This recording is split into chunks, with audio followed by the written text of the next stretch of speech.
Justice N V Ramana గారు వారి అమూల్యమైన సమయాన్ని కేటాయించి మన కోసం విచ్చేశారు. వారికి ఇప్పుడు లా కఫీన్ వా తరఫున ఒక చిరు సత్కారం, తర్వాత వారు మాట్లాడతారు.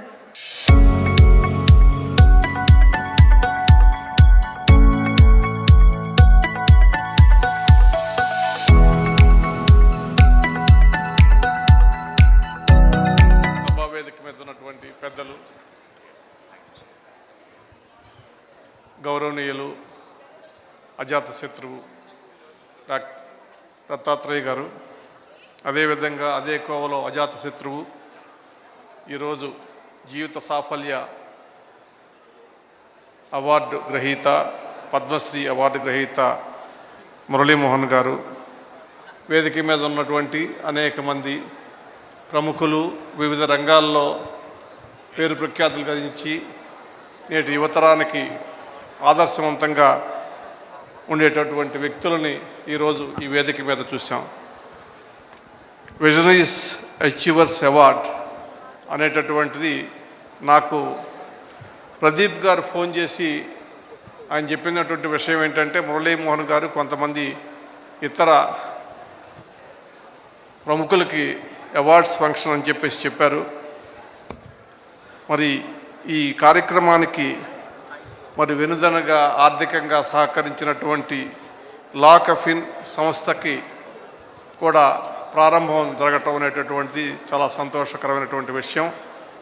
ఆ సంస్థ రామకృష్ణ గారు మరి ఈ కార్యక్రమానికి సహకరించటం, వారు ప్రారంభించినటువంటి ఈ లా కఫీన్ అనేటటువంటి కాఫీ సంస్థలు మరింత అభివృద్ధి చెందాలని చెప్పేసి, ప్రత్యేకించి తెలుగు రాష్ట్రాల్లో వారి కాఫీ అందరూ తాగాలని చెప్పేసి నేను కోరుకుంటున్నా.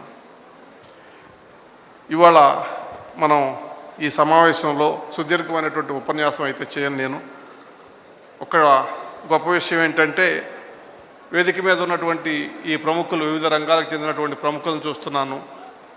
మరి వీళ్ళంతా కూడా ఒక క్రమశిక్షణ కలిగి ఒక అర్థవంతమైనటువంటి జీవితాన్ని గడిపినటువంటి వ్యక్తులు. మరి అంతేకాకుండా ఏ రకమైన సమాజంలో ఉన్నటువంటి అనేకమైనటువంటి ప్రలోభాలకు లొంగి ఉన్నటువంటి యువతరానికి వీళ్ళంతా కూడా ఒక సందేశం ఇచ్చేటటువంటి వ్యక్తులు. మరి మనం చూసాం, కష్టపడి జీవితంలో పైకి వచ్చినటువంటి మురళీమోహన్ గారు. ఆయన మొదటిసారిగా 1975లో నేను తిరుపతిలో ఆయనతో పరిచయం అయింది. అప్పటి నుంచి ఇప్పటి వరకు ఆయన చూస్తున్నాను. అనేక కష్ట నష్టాలను ఎదుర్కోవటమే కాకుండా ఒక క్రమశిక్షణ, నిజాయితీ, మర్యాదతోటి గౌరవప్రదమైనటువంటి జీవితం గడిపినటువంటి వ్యక్తి. ఆయన కష్టాన్నే ఈరోజు ఈ గుర్తించి ఈ అవార్డ్స్ ఇవ్వటం జరుగుతుంది. అయితే పద్మశ్రీ అవార్డు అనేటటువంటిది ఆయనకు చాలా చిన్న అవార్డు అని చెప్పేసి ఈ సందర్భంగా చెప్తూ, అంతేకాకుండా వివిధ రంగాల్లో మరి ఇవాళ ఈ అవార్డులు తీసుకుంటున్నటువంటి వ్యక్తులు డాక్టర్ మంజుల అనగాని గారు, అదేవిధంగా మరి మ్యూజిక్ డైరెక్టర్ కోటి గారు, అదేవిధంగా సమీరా భరద్వాజ్ గారు, జ్వాలా గుత్తా గారు, సుమ గారు, ఇంద్రజ గారు, వీరంతా కూడా వాళ్ళ యొక్క రంగాల్లో ఒక గొప్ప పేరు తెచ్చుకున్నటువంటి వ్యక్తులు.